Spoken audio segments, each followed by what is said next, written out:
करते हुए आगे की कड़ी में हमारे भारत देश के सबसे बड़ी यूनिवर्सिटी विश्वविद्यालय दिल्ली विश्वविद्यालय के प्रोफेसर साहब श्री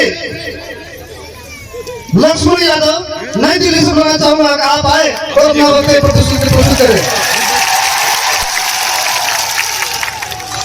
अपने बेशकीमती समय में से निकाल कर बता रहे हैं दिल्ली यूनिवर्सिटी के आप प्रोफेसर साहब। बहुत धन्यवाद। आप सभी को मेरा क्रांतिकारी जोहार। मैं दिल्ली से चलकर आया हूं, लेकिन ये बड़ी बात नहीं है। बड़ी बात ये है कि मैं आदिवासी परिवार के बीच में आकर के महसूस कर रहा हूं कि मैं अपने ही परिवार से मिलने चला आया। और सच बात यह है कि उस दिल्ली का क्या गुणगान करना जो 150 लोग संविधान को तोड़ने के लिए आंदोलन करें तो पूरे देश में चर्चा होती है, और यहाँ हजारों लोग इस मुल्क के आदिवासी इस संविधान को बचाने के लिए एकजुट हैं। उस दिल्ली को सुनाई नहीं देता है, हम उसे सुनाने के लिए यहाँ आए हुए। और मैं सबसे पहले आप सभी लोगों की इस एकता को, आपकी लड़ाई को सलाम करता हूं। और ये लड़ाई तो कोई आज की नहीं है।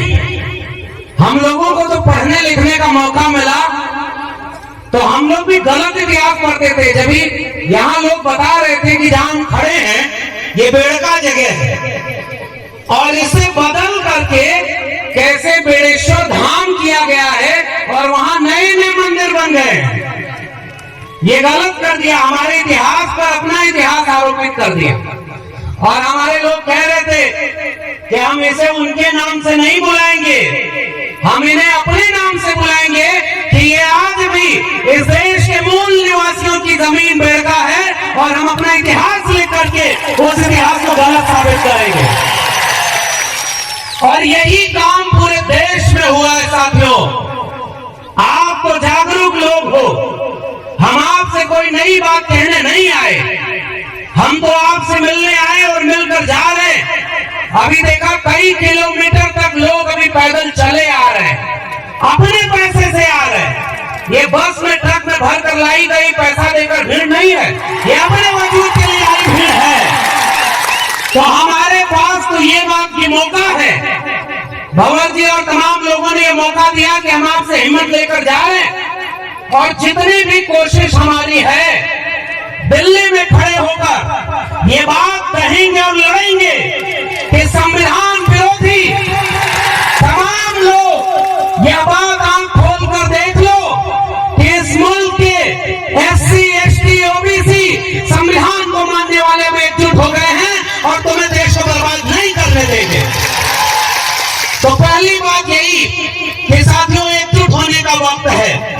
मैं तो आदिवासी समाज से आता भी नहीं, मैं तो OBC समाज से आता हूँ। OBC मतलब जानते हैं, और मुझे पता चला है कि इस कार्यक्रम में ढेर सारे OBC भी आए हुए हैं। और आपके बारे में तो हमें भी 2 साल पहले पता चल गया था कि जिन आदिवासियों को वनवासी करके तोड़ने की कोशिश हो रही थी, 7-8 साल पहले उस आदिवासी परिवार ने एकजुट होकर सबको जोड़ने की कोशिश कर ली और आपने क्रांति कर दी है भाई। मैं आपको सलाम कर रहा हूं।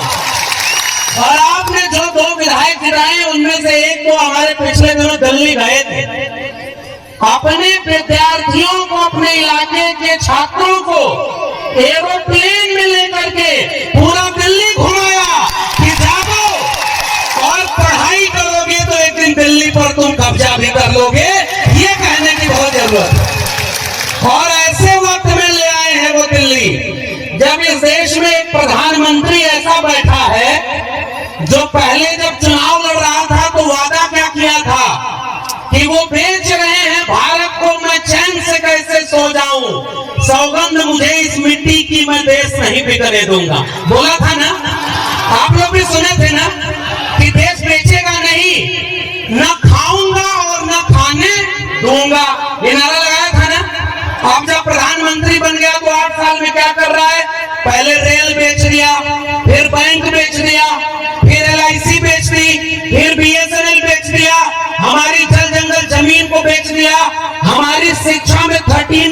पोस्टर ले आया था कि हमारे प्रोफेसर भी न बन पाए, और कहा हवाई जहाज वालों को, हवाई चप्पल वालों को हवाई जहाज में चलाएंगे, हवाई जहाज भी बेच दिया। पूरा देश बेचते बेचते अपने दोस्त को दुनिया का दूसरा अमीर आदमी बना दिया और पूरे देश को नीलाम कर दिया है। ऐसे वक्त में हम खड़े हैं। तो मैं तो ऐसे क्रांतिकारी लोगों को सलाम कर रहा हूं। आपने ऐसा विधायक चुना जो आपके विद्यार्थियों की शिक्षा की चिंता करता है। मैं तो उत्तर प्रदेश का रहने वाला हूं। वहां जो विधायक और सांसद दिल्ली और उत्तर प्रदेश में हैं, वो स्कूल और विद्यालय की चिंता नहीं कर रहे, वो शौचालय और देवालय की चिंता कर रहे हैं और रोज उनको लड़वाते हैं। अब एक बात बताओ, आप इस मुल्क के मूल निवासी कौन? ये हम लोग हैं ना। मैं ओबीसी समाज से आता हूं और एक ही बात, दो बात कहने आया हूं। पहली बात तो शिक्षा की करने आया।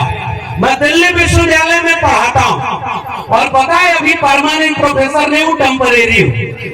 टेम्परेरी मतलब समझ रहे हैं? वो वाला टेम्परेरी नहीं जिसमें प्रधानमंत्री भी टेम्परेरी होता है, 5 साल बाद उसको चुनाव लड़ना होता। और वो ऐसे बन गया जैसे लग रहा है पूरा देश उन्हीं का है और देश बेच दो। हम लोगों को परमानेंट नहीं किया जा रहा। जानते हैं क्यों? जब तक इस देश के एससी, एसटी और ओबीसी, अभी हमारे पूर्व के विधायक साहब बोल रहे थे ना, जो नीचे था उसको ऊपर करना और ऊपर वाले को, और मुझे पता चला कि बेड़का जहां पर ये कार्यक्रम हो रहा है, देश में बुलडोजर चल रहा है संविधान के ऊपर और लोगों को घरों को गिरा रहा है। बेड़का में कुछ दिन पहले बुलडोजर चला था जमीन बराबर करने का, चला था ना।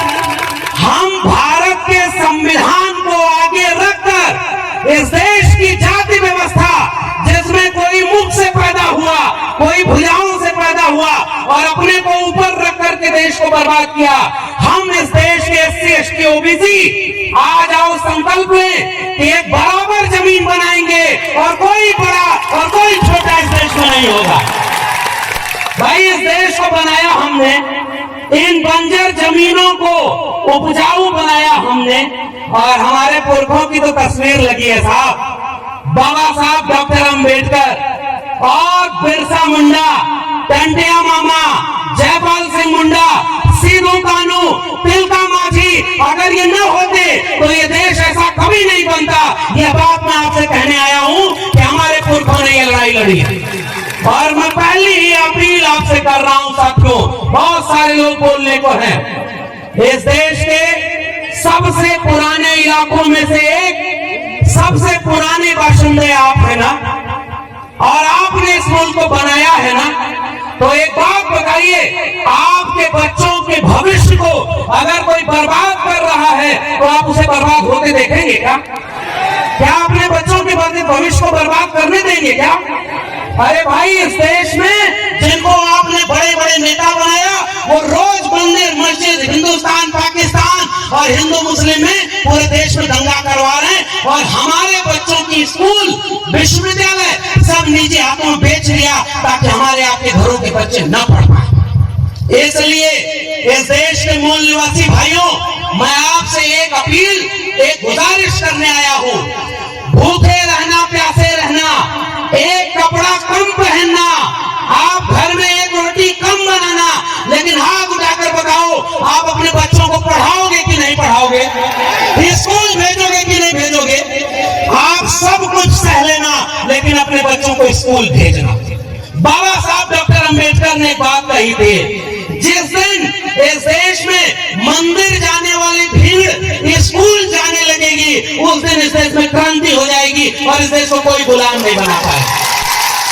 तो जो विधायक ने अभी 25, 30, 50 बच्चों को दिल्ली लेकर के दिखाया कि ये दिल्ली है जहां से पूरा देश चलता है, तुम्हें पढ़ लिख करके DM, SP, doctor, engineer, professor और जज बनना है। एक बात बताओ इस देश के आदिवासी लोगों, सुप्रीम कोर्ट में कितने जज आपके हैं पता है?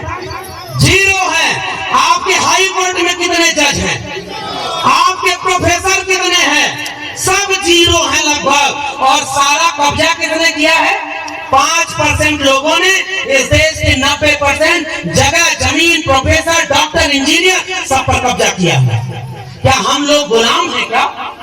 हमारे पुरखों ने लड़ाई लड़के इस मुल्क की मिट्टी को बचाया है ना। मुझे याद आता है बिरसा मुंडा का वो गुलाम, जब उन्होंने कहा था कि हमारी चल जंगल जमीन पर हमारा हक है, और जितने बाहर से आए हैं, चाहे वो अंग्रेज हो, चाहे वो यहाँ के सामंती जमींदार हो, वो सब दिकू हैं, और इन दिकुओं के खिलाफ हम गुलाम करते हैं और अपने मूल निवासियों के हक के लिए लड़ेंगे। बिरसा मुंडा ने क्या इसीलिए लड़ाई लड़ी थी कि आज 75 साल बाद इस मुल्क के सुप्रीम कोर्ट में आपके जज ही ना हो। आप, मैं दिल्ली विश्वविद्यालय से आया हूं भाई, और आपसे कहने आया हूं कि आपके प्रोफेसर वहां नहीं है। 92 कॉलेज दिल्ली यूनिवर्सिटी के हैं, उसमें से एक भी कॉलेज का प्रिंसिपल कोई आदिवासी नहीं है। ये किसका देश है भाई? न जज हमारे, न वकील हमारे, न डॉक्टर हमारे, न इंजीनियर हमारे, और रोज ये कहते हैं हिंदू मुस्लिम के खिलाफ लड़ने के लिए।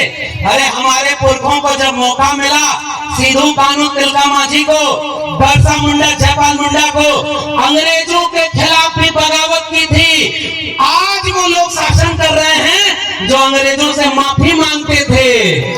पहचाने कि नहीं? अंग्रेजों से माफी मांगते थे ना।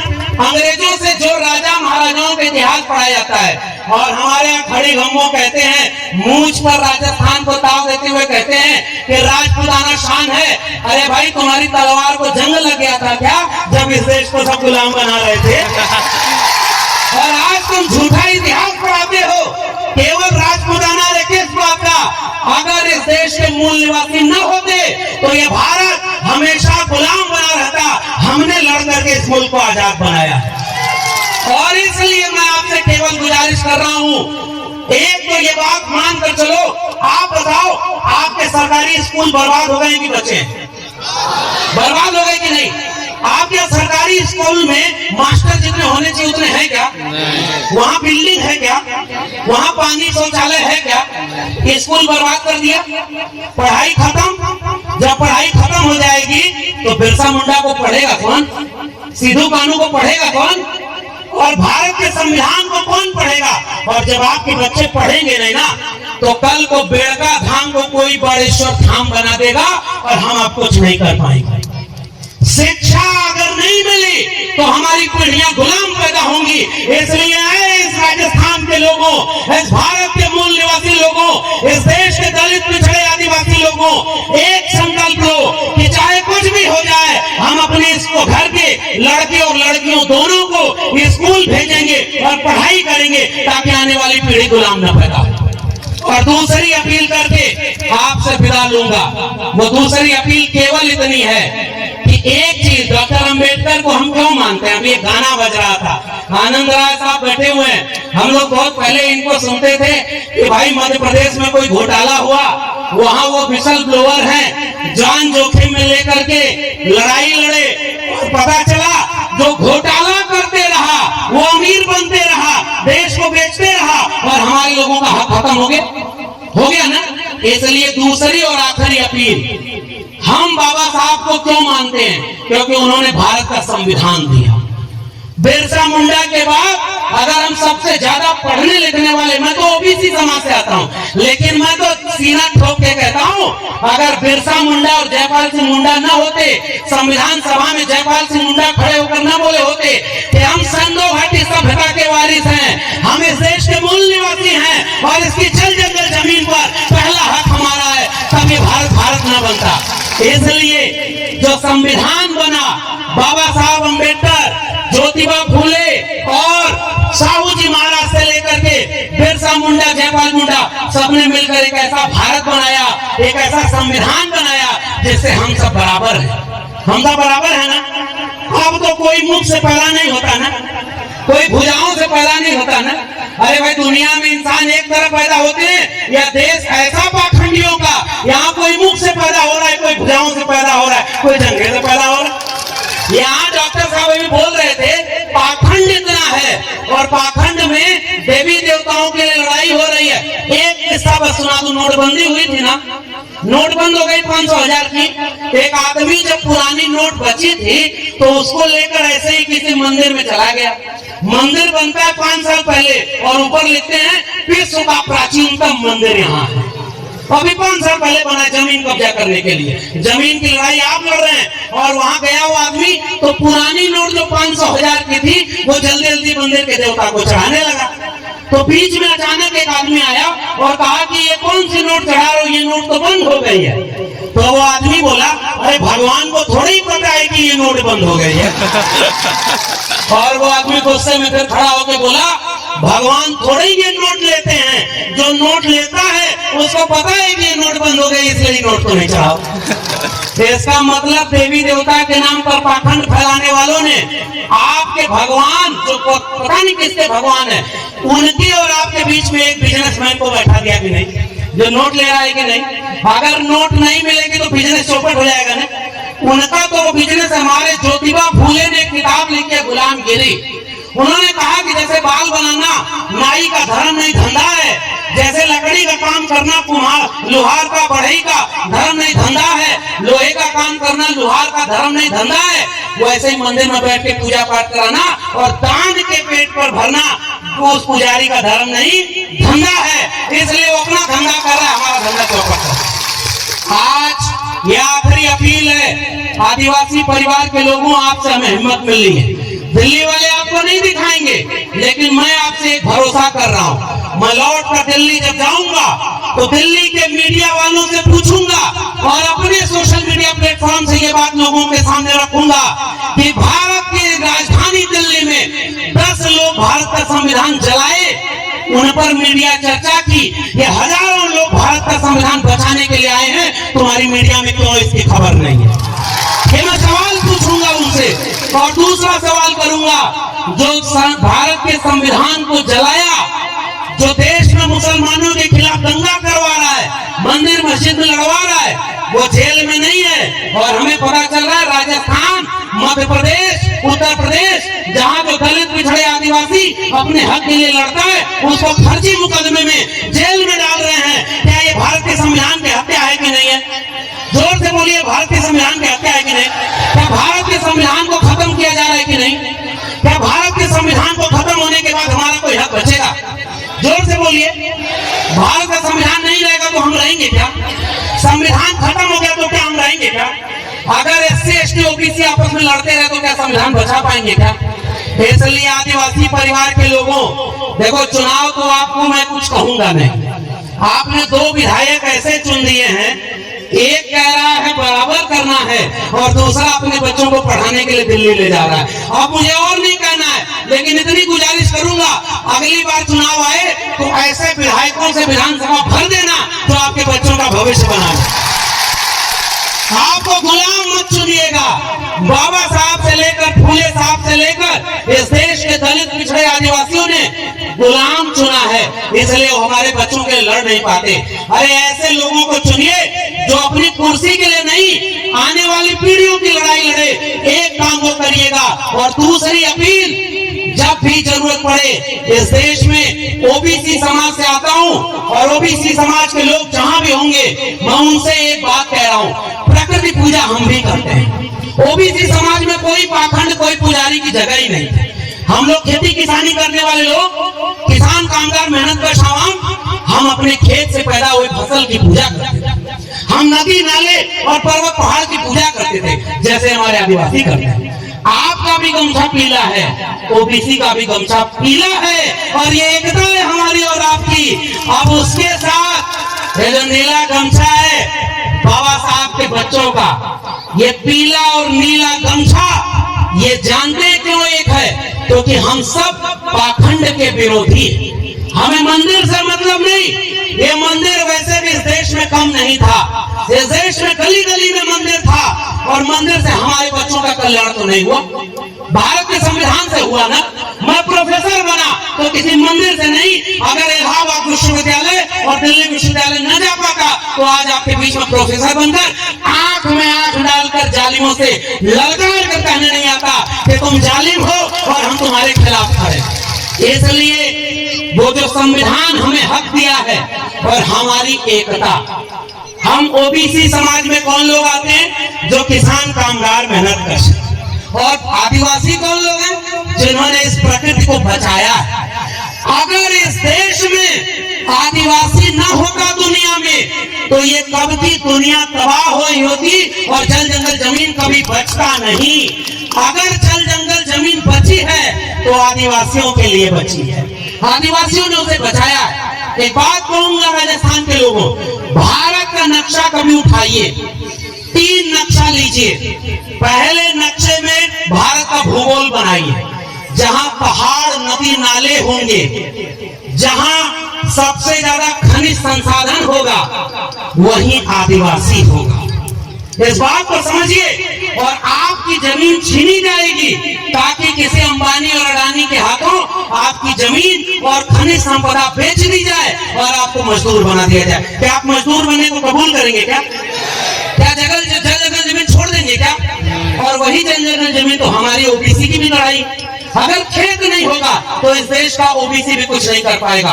तो जल जंगल जमीन और आत्मसम्मान की लड़ाई एससी एसटी ओबीसी के 90% भारत की लड़ाई है। हम 90% हैं। और अभी एक नारा लगा था, वही नारे लगाकर अपनी बात करूंगा कि जय जोहार का नारा है, देश हमारा है, तो जय जोहार का नारा है। और देश हमारा। और एक नारा और दिल्ली में हमने लगाया था, एक तीर एक कमान, आदिवासी एक समान, तो एक तीर एक कमान। आदिवासी एक। तो इस बात को मैं आपके सामने 2 ही बात किया, शिक्षा और स्कूल बचाइएगा, भारत के संविधान को बचाइएगा और इस मुल्क के 90% लोगों आओ एकजुट होकर के इस देश में 90% हम कमेरा लोग हैं, 10% लुटेरा लोग हैं जो देश को लूट रहे हैं। उन लुटेरों के खिलाफ हमारी जंग जारी रहेगी। बहुत बहुत धन्यवाद। जय भीम, जय मंडल, संविधान जिंदाबाद, इंकलाब जिंदाबाद, उल गुलाम जिंदाबाद। बहुत बहुत धन्यवाद है प्रोफेसर साहब। आप